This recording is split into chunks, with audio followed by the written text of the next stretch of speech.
Hey guys, welcome to the show. Today I was going to talk about a different topic, totally different topic, but I read the New York Times this morning and I had to address this story in the New York Times.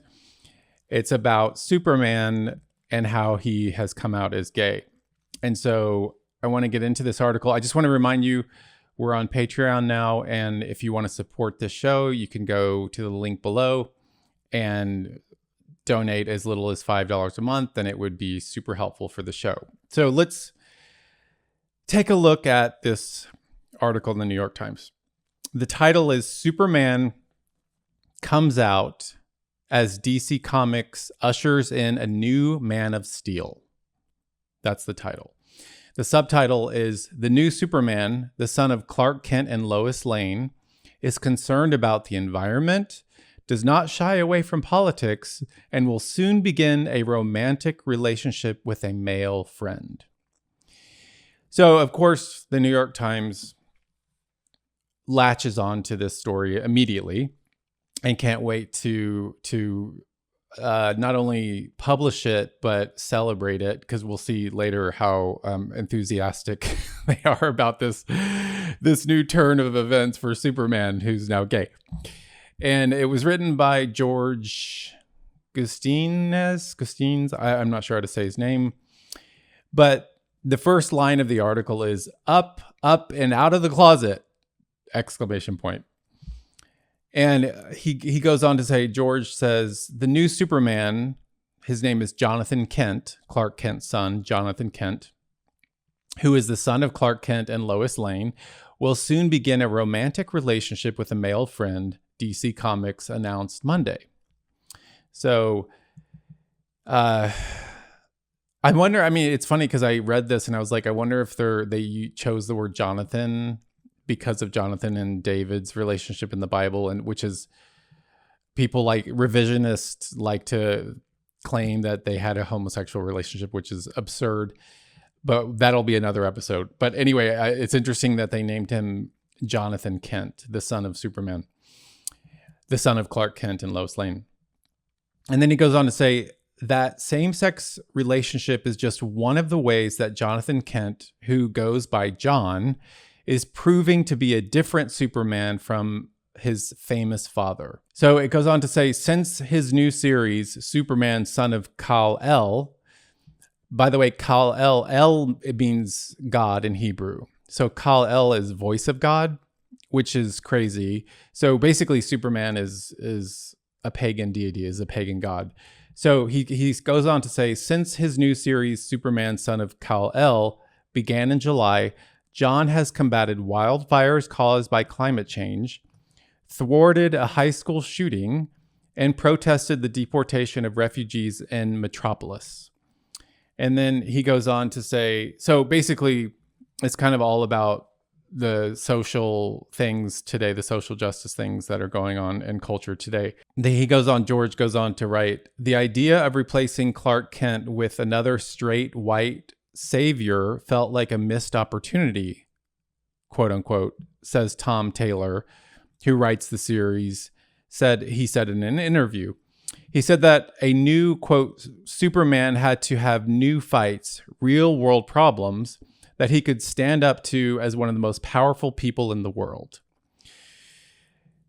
So yeah, they're just using kind of the cultural kind of hot topics of the day for Superman to combat. And again, it says he's one of the most powerful people in the world. It's really Satan is the most powerful person. He's the prince of the power of the air of this world. And then he goes on to say the coming out of Superman as gay, perhaps the most archetypal American superhero, is a notable moment even in an age when many comics have embraced diversity and are exploring pressing social issues. And he goes on to talk about that, different comic characters. He says that in 1992 is when Marvel's comics really started to shift to kind of a progressivism. And he says it was an event that was praised in an editorial in the New York Times. So again, the New York Times loves to praise and celebrate unrighteousness, basically. It loves to celebrate anything that is an attempt to attack the family, which is the core of civilization, which is, again, Marxism, which I'll get into in a minute. But and he says, though Superman is not the first LGBTQ hero, he will not be the last. Comics experts said that there was something particularly momentous about Superman coming out. And so, yeah, Superman is now gay, which is crazy. And it's just, it's a sign of the times, as always. And he goes on to say, there has been some blowback, but others have cheered the news. Quote, it's nice to see queer superheroes being more mainstream now. I'm very happy to see people like me being the main characters, end quote, a commenter wrote on another site. So that was from a commenter. And then it talks about Superman, his name is John, Superman Jonathan, his boyfriend, or his new relationship. It says Jonathan and Jay Nakamura met, I guess he's Japanese, Jay Nakamura met in an August story during the new Superman's ill-fated attempt to establish a secret identity and attend high school. And he says Jonathan and Jay will share a kiss in a story that will be published next month. So that's exciting news. They're going to be sharing a kiss. And then at the end, he ends the article with this quote from someone. He says, I've always said everyone needs heroes and they deserve to see themselves in their heroes. For many people, having the strongest superhero in comics come out is incredibly powerful. It's incredibly powerful, but it's incredibly destructive. And, I go back to, there's several things to point out. I go to number one, to Romans 1. Obviously, I talk about this a lot. And this is, Paul giving the diagnosis of the human condition in Romans 1. And he talks about how human beings have suppressed the truth. And he gives the example of homosexual behavior as the ultimate example of suppressing the truth. And I talked about this before. The reason he gives that illustration is because it's patently obvious that just anatomically, physiologically, and psychologically, that two men don't go together and two women don't go together. So Paul gives that illustration of homosexual behavior as suppressing the truth. And then Paul goes on in Romans 1 to say that, and since they did not see fit to acknowledge God, God gave them up to debased mind to do what ought not to be done. They were filled with all manner of unrighteousness, evil, covetousness, malice. They are full of envy, murder, strife, deceit, maliciousness. They are gossips, slanderers, haters of God, insolent, haughty, boastful, inventors of evil, disobedient to parents, foolish, faithless, heartless, ruthless. Sounds pretty bad. Though they know God's righteous decree that those who practice such things deserve to die, they not only do them, but they give approval to those who practice them. So again, God has given the creators, I say this all the time, people who are creating this kind of content are in the dark. They don't know God. And God has given them over to a debased mind. And so they not only practice these kinds of things, they not only practice homosexual behavior, but they give approval to those who do. So there's like a double layer of this. So even those who are giving approval to this kind of behavior, homosexual behavior, is just as destructive. And that's why, when I see professing Christians who are gay affirming, or who don't think homosexual behavior is a sin, it's this, I think of this passage, I think of this verse. They give approval to those who practice them. And it's so damaging and so dangerous and destructive. And again, I talk about this. This is all just Marxism. This is total cultural Marxism, because as I've mentioned before in episodes, Marx and Engels, when they wrote the Communist Manifesto, I mean, in a lot of their writings, they literally, especially Engels, they literally wanted to abolish the family. Like that, they wanted to just destroy the family, to get rid of the patriarchal family. And so this is nothing new. This is just cultural Marxism, and it's targeted to basically I mean, this indoctrination has been going on for decades, but it's targeted to indoctrinate your kids. I mean, these are comics, and this is Superman. And so I mean, it's just so hard to, I feel for this generation, for this young generation now, because there's so much coming at them about this issue, about LGBTQ, and it's so persuasive and it's all over the place. And I'm just like, I don't even know how kids today, like, I literally don't know how kids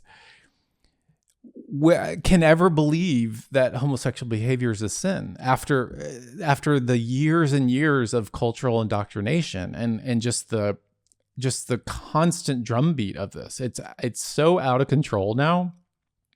And again, when I was gay and growing up before God saved me 12 years ago, homosexuality still in the 80s was still kind of looked at as more of a behavior.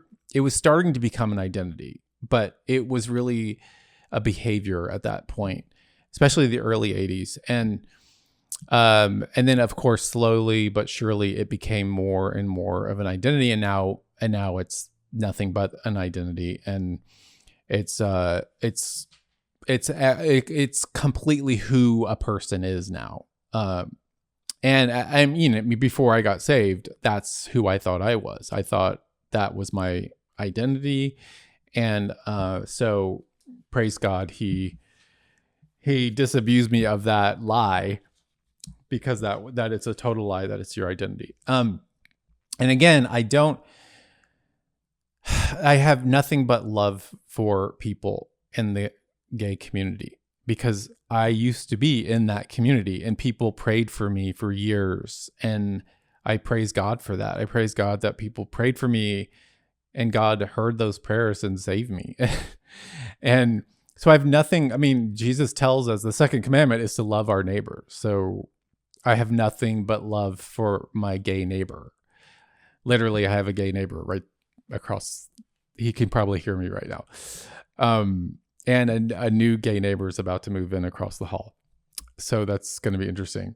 We'll see how that goes. So pray for me and pray for him. I've actually been praying for him already, that I don't know. I've been praying that I'll have a chance to share the gospel with him and lead him to Christ. And that would be amazing. It would be such a like God thing to do, to bring someone to move in right across the hall from me. I mean, literally, it's like right across the hall, and he's like one of my only neighbors. And so it would be such an amazing thing to see him come to Christ. And so who I'm really, upset at are the cultural elites who are pushing this Marxist agenda on us, on the world, basically, and who are trying to literally destroy the family. I mean, it's already they've accomplished much of that goal. The family has been very much.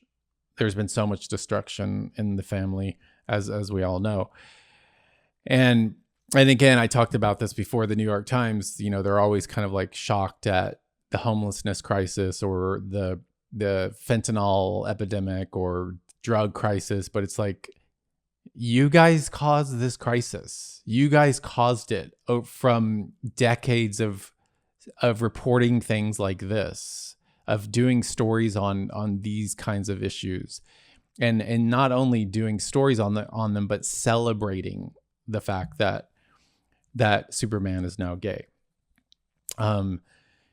Because it does it tears it tears at the fabric of the family. It just does. And I've talked about that before. So, and also Paul in Ephesians 4, he talks about, and this is the people who are creating this content. This is kind of reminding me of this passage in Ephesians, verse 17 through 19. Paul says, "Now I say and I testify in the Lord that you must no longer walk as the Gentiles do." In other words, no longer walk as non-believers do, in the futility of their minds. So Paul is saying non-believers are futile in their mind because they don't know the truth. I was futile in my mind for decades. I didn't know the truth, and I didn't know what was up or down or right or wrong ever. And so I was futile in my mind. And he says, they are darkened in their understanding, which I was until Jesus brought me into the light. They were darkened in their understanding, alienated from the life of God because of the ignorance that is in them due to their hardness of heart. They have become callous and have even given themselves up to sensuality, greedy to practice every kind of impurity. So Paul's really harsh. Like he doesn't pull punches. He doesn't mince words. And he, that's the diagnosis of anyone, a Gentile, which means a non-believer, and in this context. And so Paul is saying basically that the Gentiles, the non-believers, are darkened in their hearts, and they're greedy to practice every kind of impurity. And that's what we're seeing. And that's those people, the people who are providing this content, this, comic strip, or any kind of TV or movie that deals with this issue and celebrates homosexuality is coming from a darkened mind, from people who are alienated from the life of God, and coming from people who have hardness of heart, and coming from people who are greedy to practice every kind of impurity. So it's not surprising, and it's not shocking, because that's most of the world. I mean, most of the world is in the dark. They don't know God. They don't know Christ.